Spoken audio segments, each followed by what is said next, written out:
Susan Collins is trailing. Let me say that again, because in Maine, it doesn't happen much. Susan Collins is trailing. If you're just joining us, Maine's gone from a Democratic primary scrap to a Collins versus Graham Platner general. Platner took the nomination despite real intra-party jitters about his controversies. Collins is running on seniority and appropriations muscle.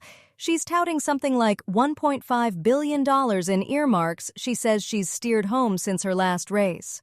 This is Senate Pickup Watch. Today, we're starting in Maine, where a new poll finally puts a number on the fight.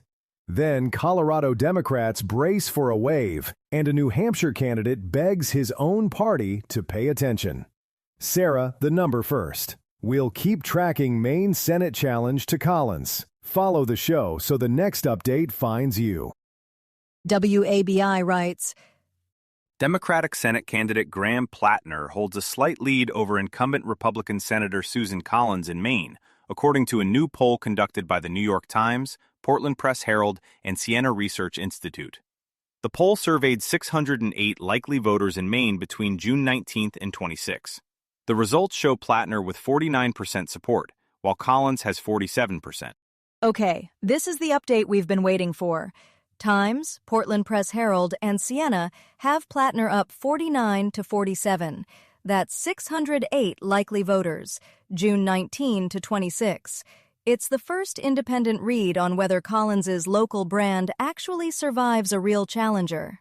And this is exactly the poll I want to hold at arm's length. Older, spread-out electorate, 30-year incumbent. The structural bias in a state like Maine runs toward Collins, not away from her. So a 2-point lead in June is interesting, not decisive. Fair, but look at the internals. Collins is sitting at 48% unfavorable, higher than Platner's 45%. For a senator who's spent 3 decades building constituent goodwill, that's not the number you want printed in the Press Herald. Right, and here's the piece that gets me. Platner's winning independents 51 to 45. If that holds, it tells you the 96 Maverick playbook Collins has run forever is finally cracking. The voters she used to count on are the ones drifting. Nolan D. McCaskill, writing in Thomson Reuters. After big upsets in Democratic primaries this year in Maine and New York, incumbent Democrats in Colorado are feeling the heat. 2 Colorado incumbents are facing the same kind of progressive, anti-establishment sentiment that swept out 2 of their colleagues in New York and prompted Maine's popular Governor Janet Mills to exit that state Senate primary after she lagged her progressive rival in fundraising. So Colorado incumbents are bracing after Maine and New York, and everyone's treating the Platner win we just talked through as proof of some new national coalition. Slow down. That's one candidate in one state rippling into a Reuters trend piece. Right. And look at what's actually being tested Tuesday. DeGette's held that Denver seat since 1996. Hickenlooper's a former governor. These are big brand incumbents getting pushed from the left on ICE and an arms embargo. That's an environment story. And here's where it gets shaky for the party. Malat Quiros and Julie Gonzalez are bringing Obama coalition energy into a primary. Great in Denver. Now try that message in the states Democrats actually need to flip the Senate. That's my worry with the whole frame. A progressive challenger who can outraise an incumbent in June still has to build an actual organization by October. Winning a primary and winning a state are 2 very different jobs. Mills dropping out in Maine because she trailed on fundraising. That's real. But Colorado's a blue state having a family argument. Nobody's flipping a Senate seat here. Here's Political Wire. Democrats are dreaming of taking over the Senate and winning in red states from Iowa to Alaska. Chris Pappas wants to make sure they don't forget about New Hampshire, Semaphore reports. Pappas, a 4-term congressman, is the party's consensus candidate to succeed retiring Senator Jeanne Shaheen in New Hampshire, one of the party's consistent bright spots during a decade dominated by Donald Trump. Here's the tell in the Semaphore piece.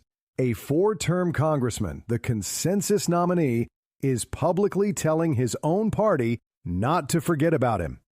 That's a candidate who's watched the DSCC's attention drift toward Iowa and Alaska and decided to say it on the record.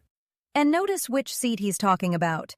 Shaheen's retiring, so New Hampshire is an open seat. No incumbent to run against.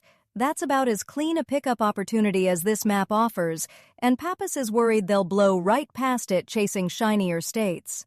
Right, but Nebraska is not New Hampshire, and Iowa is not Alaska. The lazy move is treating that whole red state list as one strategy.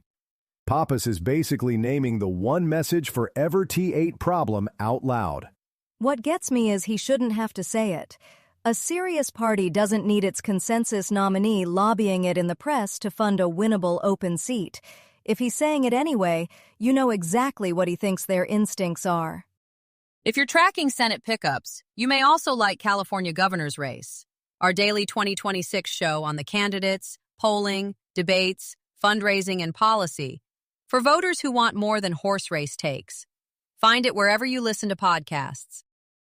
You'll find links to all of today's stories in the show notes, so if one caught your ear, you can dig into the original reporting there. That's Senate Pickup Watch for today. This is a Lantern podcast.